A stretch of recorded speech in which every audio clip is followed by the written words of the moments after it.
All right, I'm going to go over a little bit of my voice data and TV service.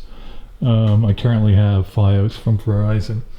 This is one of the wires coming in. I don't know if you can see it behind those cluster of white ones. It's a RG6 black coax wire. That's the Comcast circuit coming from the street. In my case, the street.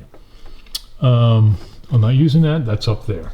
What I'm using is this wire. This is coming in from Verizon's switch. That's the fiber. They're running, both of them, in our development, they run through like these orange conduits. In my previous development, they weren't, and one of them, sometimes they would get cut, and Verizon would try to charge you for it.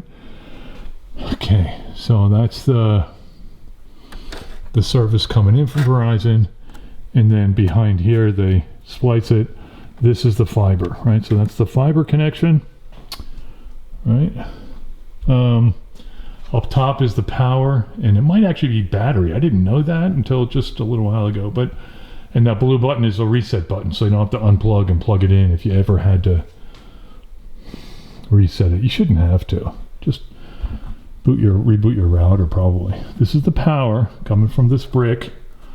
This is Ethernet, so this is my internet going to my router. What they used to do or try to do is they just run one cable because they have to use this to the router.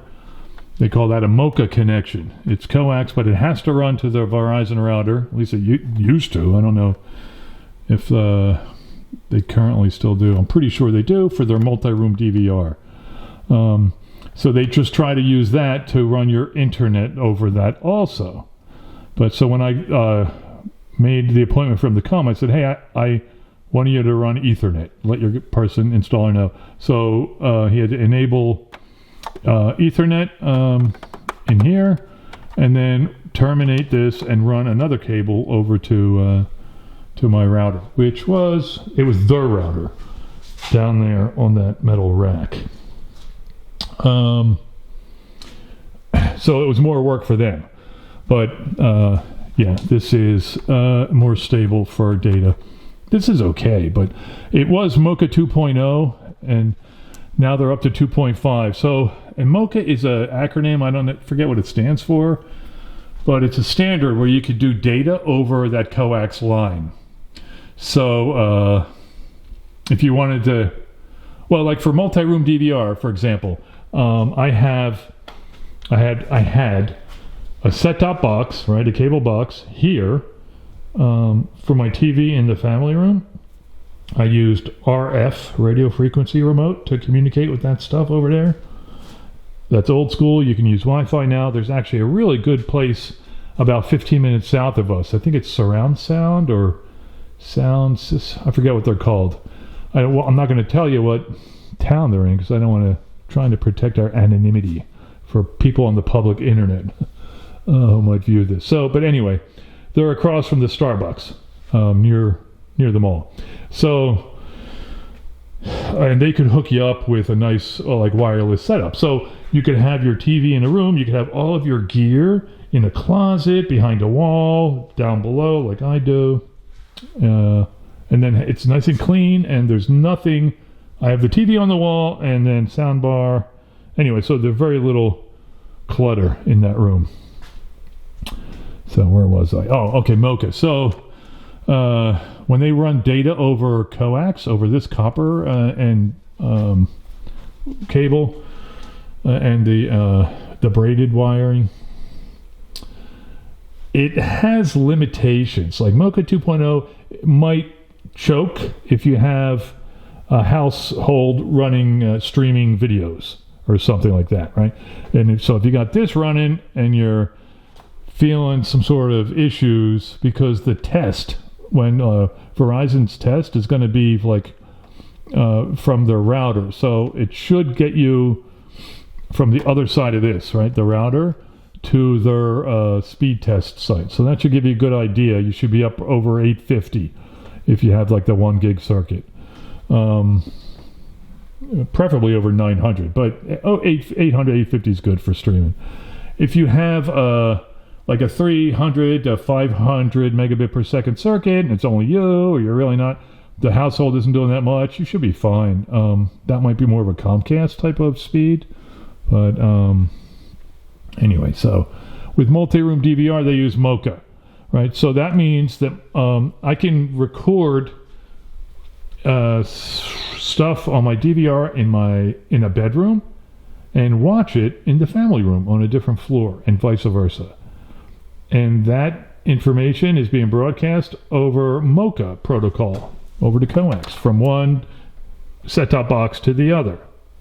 So with MoCA 2.5, you're actually, for TV, MoCA 2.0, 2.5 spec doesn't matter. You should be fine, except for maybe multi-room DVR. That's where you might get, like, if you find you have the multi-room DVR and you're watching something from another device in another room and it's pausing or skipping, that could be like a bandwidth issue, or could be related to speeds and choking and stuff. So anyway, where are we at? I think I have a flashlight here. Yes, I do. I'll show you what this stuff is up here on the, I don't know if you can read it. I hope you can, because I'm going to go. The one on the left that the light's off, it says MoCA, right? That's because I'm not using it. That's for TV and stuff like that, multi-room DVR, or connected to the router. The next one, POTS, plain old telephone system. That's these two, right? Wait, where am I? Line 1 is on the left, line 2 is on the right. I'll tell you about them in a sec.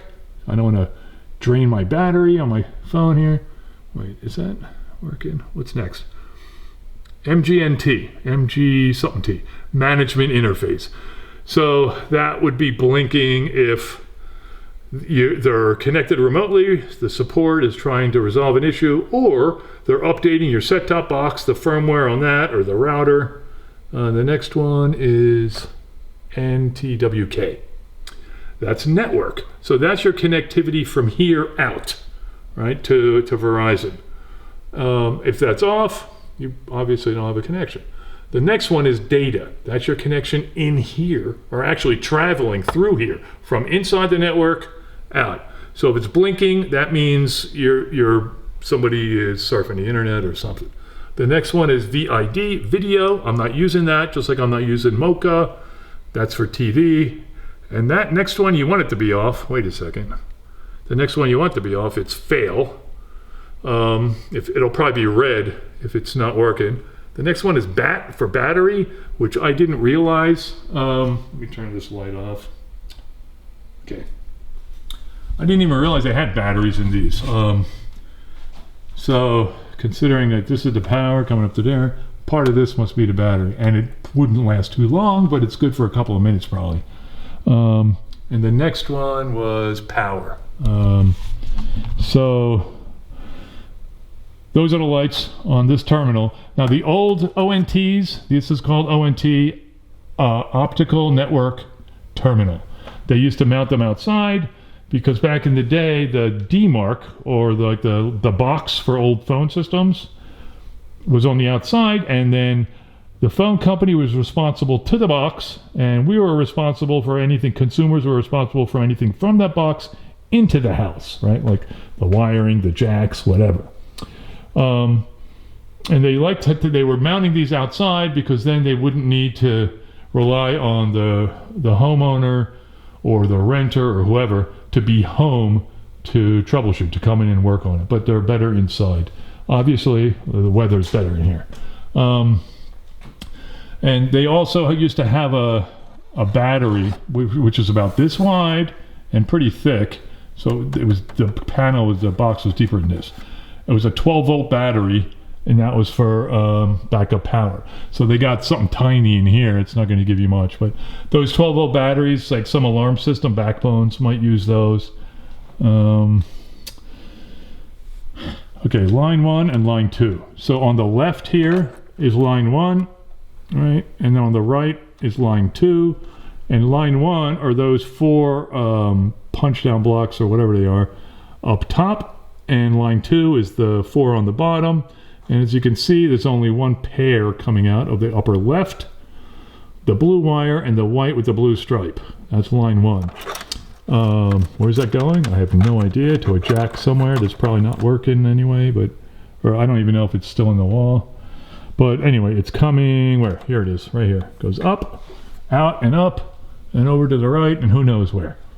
That's the phone system. I do have a voice line, but it's voice over IP, voice over Internet Protocol, which means it's running over this, right? Which is that, data and network. So that's it for that box. And so actually what I'm using is a UPS 1500 volt amp. It's definitely overkill, but that's what I'm using. So if the power goes out, I'll have internet for 2.5, 3 hours. At least 2 hours, depending on how old the battery in it is. And we generally don't run out of power longer than that. But that's not the only thing I need to have my internet working when the power goes out. There's at the bottom, on the bottom of that rack, or shelving down there, there's 2 more 1500s, and to the left, the flatter one is like an 850. So, and the printers, those 2 things on the chairs, they're not plugged into any batteries. The 2 on the right, so I'll have like routers, switches, network attached storage, whatever, plugged into the batteries. So as long as I have like the one router and Wi-Fi, a router plugged into the battery, so especially a substantial size battery like that, I'm going to have internet connection for a while with this and that router being on battery backup. So that's it for the battery. And we'll talk about the wiring. So this stuff I'm not really using anymore because I transitioned over to streaming service, YouTube TV, which means I'm watching my TV over that. So when I initially moved in, this is what was plugged in, right? And that's a 6-way splitter.